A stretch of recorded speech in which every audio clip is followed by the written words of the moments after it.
कल की कथा में हम लोग सुने उद्धव जी ने पुनः भगवान से कुछ प्रश्न किया। भगवान जब कहे कि उद्धव, बड़े बड़े ऋषि मुनियों ने ज्ञान विज्ञान रूप यज्ञ के द्वारा अपने अंतःकरण में मुझ सब यज्ञों के अधिपति आत्मा का यजन करके परम सिद्धि प्राप्त की है। उद्धव, आध्यात्मिक, आधिदैविक और आधिभौतिक, ये तीन प्रकार के जो विकार हैं, आध्यात्मिक, आधिदैविक और आधिभौतिक, इन तीनों विकारों की समष्टि ही शरीर है और वह सर्वथा तुम्हारे आश्रित है। यह पहले नहीं था और अंत में भी नहीं रहेगा, केवल बीच में ही दिख रहा है। इसलिए इसे जादू के खेल के समान माया ही समझनी चाहिए। इसके जो जन्मना, रहना, बढ़ना, बदलना, घटना और नष्ट होना, ये 6 भाव विकार हैं, इनसे तुम्हारा कोई संबंध नहीं है।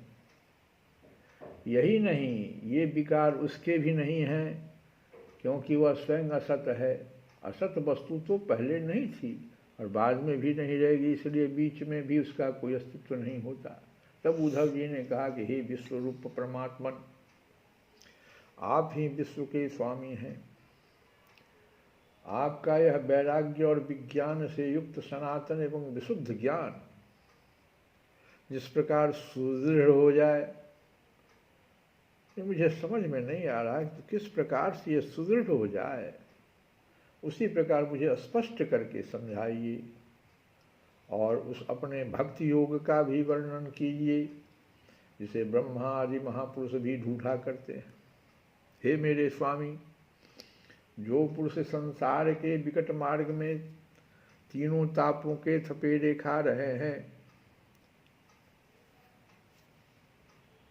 और भीतर बाहर जल भुन रहे हैं, उनके लिए आपके अमृतवर्षी युगल चरणार बिंदों की छत्र छाया के अतिरिक्त और कोई भी आश्रय नहीं दिखता। महानुभाव, आपका यह अपना सेवक अंधेरे कुएं में पड़ा हुआ है। काल रूपी सर्प ने इसे डस रखा है, फिर भी विषयों के क्षुद्र सुख विभोगों की तीव्र तृष्णा मिटती नहीं, बढ़ती ही जा रही है। आप कृपा करके इसका उद्धार कीजिए और इससे मुक्त करने वाली वाणी की सुधा धारा से इसे सराबोर कर दीजिए। तब भगवान श्री कृष्ण ने कहा, उद्धव जी, जो प्रश्न तुमने मुझसे किया है, यही प्रश्न धर्मराज युधिष्ठिर ने धार्मिक शिरोमणि भीष्म पितामह से किया था। उस समय हम सभी लोग वहाँ विद्यमान थे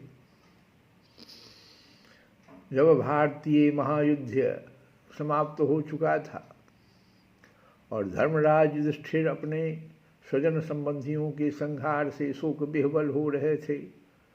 तब उन्होंने भीष्म पितामह से बहुत से धर्मों का विवरण सुनने के पश्चात मोक्ष के साधनों के संबंध में प्रश्न किया था।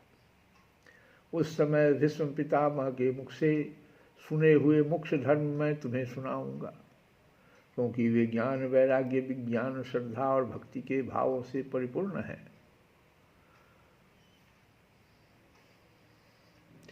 उद्धव जी, जिस ज्ञान से प्रकृति, पुरुष, महत्त्व, अहंकार और पंच तन्मात्रा, ये 5 ज्ञानेन्द्रियें, 5 कर्मेंद्रियें और 1 मन, ये 11 और 5 महाभूत और 3 गुण, अर्थात इन 28 तत्वों को ब्रह्मा से लेकर तृण तक संपूर्ण कार्यों में देखा जाता है और इनमें भी एक परमात्मा तत्व को अनुगत रूप से देखा जाता है। वह परोक्ष ज्ञान है, ऐसा मेरा निश्चय है। जब जिस एक तत्व से अनुगत एकात्मक तत्वों को पहले देखता था, उनको पहले के समान न देखे, किंतु एक परम कारण ब्रह्म को ही देखे तब यही निश्चित विज्ञान और परोक्ष ज्ञान कहा जाता है। इस ज्ञान और विज्ञान को प्राप्त करने की युक्ति यह है कि यह शरीर आदि जितने भी त्रिगुणात्मक सावयव पदार्थ हैं उनकी स्थिति, उत्पत्ति और प्रलय का विचार करे। जो तत्व वस्तु सृष्टि के प्रारंभ में और अंत में कारण रूप से स्थित रहती है वही मध्य में भी रहती है और वही प्रतीयमान कार्य से प्रतीयमान कार्यांतर में अनुगत भी होती है। फिर उन कार्यों का प्रलय अथवा बाध होने पर उसके साक्षी एवं अधिष्ठान रूप से शेष रह जाती है। वही सत्य परमार्थ वस्तु है, ऐसा समझे। श्रुति प्रत्यक्ष एतिह माने महापुरुषों में प्रसिद्धि और अनुमान प्रमाणों में यह चार मुख्य हैं। एक तो श्रुति होता है, सुनने से हो जाता है। दूसरा प्रत्यक्ष, देख लिया। तीसरा कहते हैं महापुरुषों में जो प्रसिद्ध है, जो चीज़ प्रसिद्ध है, और अनुमान भी लोग लगाता है। तो प्रमाणों में ये चार मुख्य है। इनकी कसौटी पर कसने से तो दृश्य प्रपंच अस्थिर, नश्वर एवं विकारी होने के कारण सत्य सिद्ध नहीं होता। इसीलिए विवेकी पुरुष इस विविध कल्पना रूप अथवा शब्द मात्र प्रपंच से विरक्त हो जाता है। विवेकी पुरुष को चाहिए कि वह स्वर्ग आदि फल देने वाले यज्ञ आदि कर्मों के परिणामी नश्वर होने के कारण ब्रह्मलोक पर्यंत स्वर्ग आदि सुख और दृष्ट को भी इस प्रत्यक्ष विषय सुख के समान ही अमंगल, दुखदायी एवं नाशवान समझे। निष्पाप उद्धव जी, भक्ति योग का वर्णन मैं तुम्हें पहले ही सुना चुका हूँ।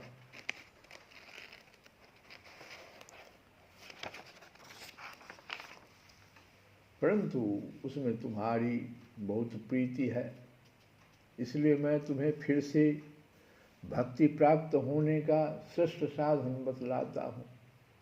जो मेरी भक्ति प्राप्त करना चाहता हो वह मेरी अमृतमयी कथा में श्रद्धा रखे, निरंतर मेरे गुण लीला और नामों का संकीर्तन करे, मेरी पूजा में अत्यंत निष्ठा रखे और स्तोत्रों के द्वारा मेरी स्तुति करे, मेरी सेवा पूजा में प्रेम रखे और सामने साष्टांग लौटकर प्रणाम करे। मेरे भक्तों की पूजा मेरी पूजा से बढ़कर करे और समस्त प्राणियों में मुझे ही देखे। भगवान की पूजा तो लोग कर लेता है, लेकिन भगवान के भक्त की भी पूजा भगवान कहते हैं मेरी पूजा से बढ़कर करे और समस्त प्राणियों में मुझे ही देखे। अपने एक एक अंग की चेष्टा केवल मेरे ही लिए करे, वाणी से मेरे ही गुणों का गान करे और अपना मत भी मुझे ही अर्पित कर दे, अपना मन भी मुझे ही अर्पित कर दे तथा सारी कामनाएं छोड़ दे। मेरे लिए धन, भोग और प्राप्त सुख का भी परित्याग कर दे और जो कुछ यज्ञ, दान, हवन, जप, व्रत और तप किया जाए वह सब मेरे लिए ही करे। उद्धव जी, जो मनुष्य इन धर्मों का पालन करते हैं और मेरे प्रति आत्मनिवेदन कर देते हैं, उनके हृदय में मेरी प्रेममयी भक्ति का उदय होता है और जिसे मेरी भक्ति प्राप्त हो गई उसके लिए और किस दूसरी वस्तु का प्राप्त होना शेष रह जाता है। इस प्रकार के धर्मों का पालन करने से चित्त में जब सत्व गुण की वृद्धि होती है और वह शांत होकर आत्मा में लग जाता है, उस समय साधक को धर्म, ज्ञान, वैराग्य और ऐश्वर्य स्वयं ही प्राप्त हो जाता है। यह संसार विविध कल्पनाओं से भरपूर है। सच पूछो तो इसका नाम तो है किंतु कोई वस्तु नहीं है। जब चित्त इसमें लगा दिया जाता है तब इंद्रियों के साथ इधर उधर भटकने लगता है। इस प्रकार चित्त में रजोगुण की बाढ़ आ जाती है और वो असत वस्तु में लग जाता है और उसके धर्म ज्ञान आदि तो लुप्त हो ही जाते हैं, वो अधर्म अज्ञान और मोह का भी घर बन जाता है। उधर जिससे मेरी भक्ति हो वही धर्म है, और जिससे ब्रह्म और आत्मा की एकता का साक्षात्कार हो वही ज्ञान है।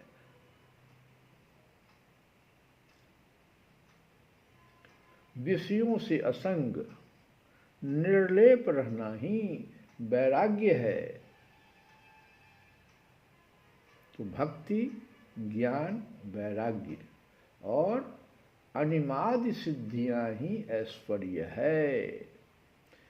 तो भगवान ने उद्धव जी को भक्ति, धर्म, जिससे मेरी भक्ति हो वही धर्म है। तो धर्म का, इसके साथ साथ ज्ञान का, फिर वैराग्य का और ऐश्वर्य की शिक्षा दे दी। अब आगे उद्धव जी फिर अगला प्रश्न करेंगे, जो हम लोग कल की कथा में रखेंगे, सुनेंगे। जग में सुंदर हैं दो नाम, चाहे कृष्ण कहो या राम। जग में सुंदर है दो नाम, चाहे कृष्ण कहो या राम।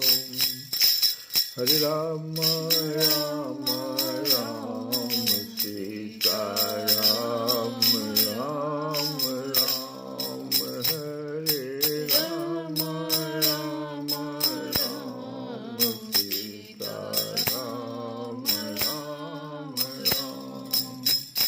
बोलो राम राम राम, बोलो श्याम श्याम श्याम। बोलो राम राम राम, बोलो श्याम श्याम श्याम। जग में सुंदर हैं दो नाम, चाहे कृष्ण कहो या माखन ब्रिज में एक चुरावे, एक बेर भिलनी के खावे। वो एक बेर भिलनी के खावे। प्रेम भाव से भरे अनोखे, प्रेम भाव से भरे अनोखे, दोनों के हैं नाम। राम राम राम, बोलो श्याम श्याम श्याम। जग में सुंदर हैं दो नाम, चाहे कृष्ण कहो या राम। जग में सुंदर हैं दो नाम, चाहे कृष्ण कहो या राम। श्री कृष्ण गोविंद हरे मुरारे, हे नाथ नारायण।